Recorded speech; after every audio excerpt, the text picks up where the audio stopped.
নমস্কার বন্ধুরা, স্বপ্নার মেয়ে রান্নাঘরে তোমাদের আবারও একটা নতুন ভিডিওতে অনেক অনেক স্বাগত। আশা করি তোমরা সবাই ভালো আছো। আমি বেশ ভালো আছি। আজকে তোমাদের সাথে শেয়ার করতে চলেছি দারুণ একটা সুস্বাদু এবং ইয়ামি ইয়ামি খাবার। আর সেটা দেখতে হলে কিন্তু পুরো ভিডিও থেকে অল্প একটু চোখ নাড়ানো কিন্তু চলবে না। তো চলো আজকে কি রান্না করছি এবং কি বানাচ্ছি আর কি খাচ্ছি সেটা পুরো ভিডিওটা দেখতে থাকো, আমি তোমাদের সাথে শেয়ার করতে থাকি। তোমরা দেখতেই পেয়েছো আমি কিন্তু ভিডিওর প্রথমেই কিছু আলু সেদ্ধ করে নিলাম। বেশ মিডিয়াম সাইজের বড় বড় সাইজের কিন্তু আলু আমি 4টে মতো সেদ্ধ করে নিলাম। আর কেন, অবশ্যই ভিডিওটা সবটা দেখলে তোমরা খুবই তোমাদের ভালো লাগবে জানি। তো যারা এই খাবারটার লাভার তারা কিন্তু খুবই ভালোবাসবে। আর অবশ্যই কমেন্ট করে জানাবে যে এরকমভাবে বানালে এই খাবারটা কীরকম হয়েছে। এই খাবারটার প্রায় 99% মেয়ে থেকে ছেলে সবাই কিন্তু বেশি পছন্দ করে। বেশিরভাগই মানুষ এটা পছন্দ করে, আর যদি 1% মানুষ পছন্দ নাও করে থাকতে পারে। তো দেখো আমি কিন্তু আলুগুলো সেদ্ধ করে আঁশ ছাড়িয়ে তারপর কিন্তু আমি আলুটাকে গুঁড়ো গুঁড়ো করে ভেঙে দিয়েছি, ঠিক আছে। এখন এই আলুতে দেওয়ার জন্য বেশ অনেক কিছু আমি কিন্তু জিনিস নিলাম। হ্যাঁ, আমি এই আলুটাকে একটা ভর্তার মতো বানাবো।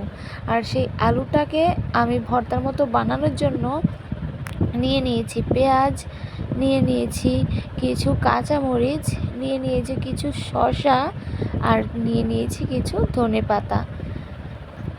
এখন আমি এই আলুটাকে খুব সুন্দর করে একটা ভর্তা বানাবো। এই আলু ভর্তাটাকে টেস্টি করার জন্য দিয়ে দিলাম অল্প একটু লবণ আর অল্প একটু চাট মশলা।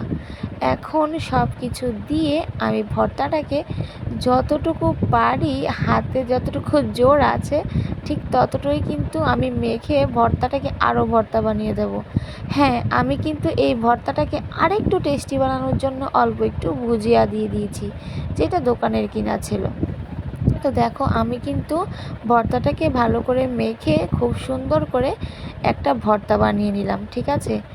এখন তোমাদের দেখাচ্ছি সব থেকে ইয়ামি জিনিসটা, আর এইটা হলো তেঁতুল। তেঁতুলের নাম শুনলেই কিন্তু অনেকের জিভে জল চলে আসে। হয়তো কিছু একটা বুঝে পেয়েছো যে আমি আজকে কি বানাচ্ছি। কারা কারা বুঝতে পেরেছো আগে আগেই কমেন্টে জানাবে কিন্তু।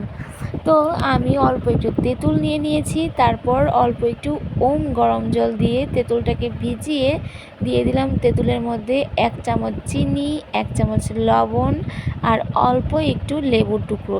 এখন সুন্দর করে তেঁতুলের জলটাকে বানিয়ে সাইডে রেখে দিলাম। হ্যাঁ, এখন একটা কড়াই বসিয়ে দিলাম গ্যাসের মধ্যে, আর সেই কড়াইতে দিয়ে দিলাম অল্প একটু বাদাম।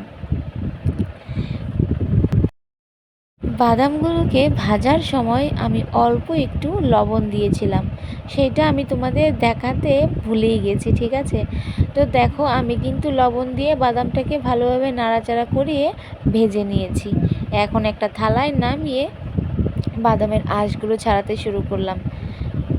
তারপর দেখো সন্ধে সন্ধে প্রায় হয়ে গেছিলো, আমি যখন ভিডিওটা করছিলাম তখন আমি গাছের থেকে পুদিনা পাতা এনে সেই তেঁতুল জলটাই কিন্তু দু থেকে তিনটের মতো আমি পুদিনা পাতা দিয়েছি কিছু ধনে পাতা কুচি, দিয়েছি অল্প একটু জিরের গুঁড়ো আর অল্প একটু মরিচের গুঁড়ো, লাল মরিচ, ঠিক আছে। তো তারপর আমি এখন সবগুলোকে ভালো করে মিক্স করে সাইডে রেখে দিলাম। আবার সেই বাদাম ভাজার কড়াইটা গ্যাসে বসিয়ে কড়াইটাকে ভালো করে গরম করে দিয়ে দিয়েছিলাম বেশ অনেকটা পরিমাণে সাদা তেল। এখন ওই সাদা তেলের মধ্যেই কিন্তু আজকের যে স্পেশাল জিনিসটা সেইটা ভাজবো। আজকে কি বানাচ্ছি বলো তো? হ্যাঁ, আজকে তোমাদের বানিয়ে দেখাবো ফুচকা, ঠিক আছে। তো আমি গুলো বাজার থেকে কিনে এনেছিলাম, বাদবাকি যা ছিল সব নিজের মতো করে বানিয়ে নিয়েছি আজকে ঘরে ফুচকা খাবো বলে। তো দেখো ফুচকাগুলো এক এক করে কিন্তু আমি ভেজে নিয়েছি, বেশ বড় বড় সাইজের কিন্তু ফুচকাগুলো হয়েছিল। আমি এরকম করে বেশ অনেকগুলো ফুচকা ভেজেছি। আজকে আমরা 3 থেকে 4 জন একসাথে বসে ফুচকাগুলো খাবো। তো দেখো, মোটামুটি একসাথেই আমি 6 থেকে 7টা বা 8টার মতো ফুচকা ভেজে নিয়েছি। হ্যাঁ, এবার এরকম করে আমি সবগুলোই ফুচকা ভেজে নিলাম। এই যে দেখো, পুরো এক থালা ফুচকা আমি ভেজে নিয়েছি।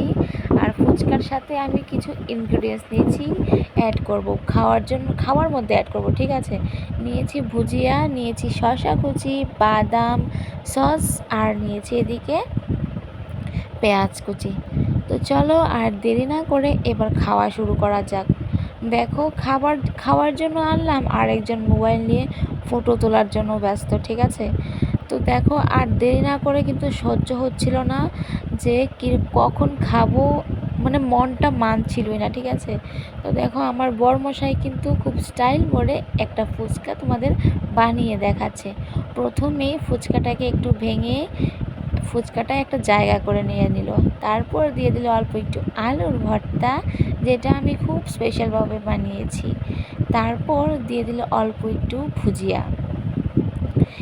আমার বরমশাই যখন বানাচ্ছিল আর আমি ভিডিওটা যখন এডিট করছিলাম, তখনও কিন্তু আমার পুরো জিভে জল চলে এসেছে। হ্যাঁ, তো তোমরা দেখতেই পেয়েছো, প্রথমে দিয়েছে আলুর ভর্তা, তারপর দিল কিছু ভুজিয়া, কিছু পেঁয়াজ কুচি, তারপর দিল অল্প একটু শসা কুচি, আর তারপর অল্প একটু বাদাম, আর উপরে একটু সস দিয়ে তেঁতুল জলটাকে নাড়াচাড়া করে এখন খপ করে কিন্তু আমার বরমশাই সুন্দর করে ডেকোরেশন করে সাজিয়ে নিয়েছে। হ্যাঁ, এখন হচ্ছে মুখে দেওয়ার পালা। প্রথমে বললো আমাকে বাইকটা ট্রাই করার জন্য, আমি বললাম না, যে তুমিই ট্রাই করো। আর এই যে দেখো, খেয়ে ওনার রিয়েকশান, কাদের কাদের মুখের মধ্যে জল আসছে বলো তো। তো দেখো, আমরা তারপর কিন্তু আর দেরি না করে সোজা 4 জনেই মিলে বসে পড়লাম ফুচকাটাকে পুরো ফিনিশ করার জন্য। এক একজন কিন্তু খুব কার আগে কতটুকু খেতে পারে সেই ট্রাইটাই করছিল।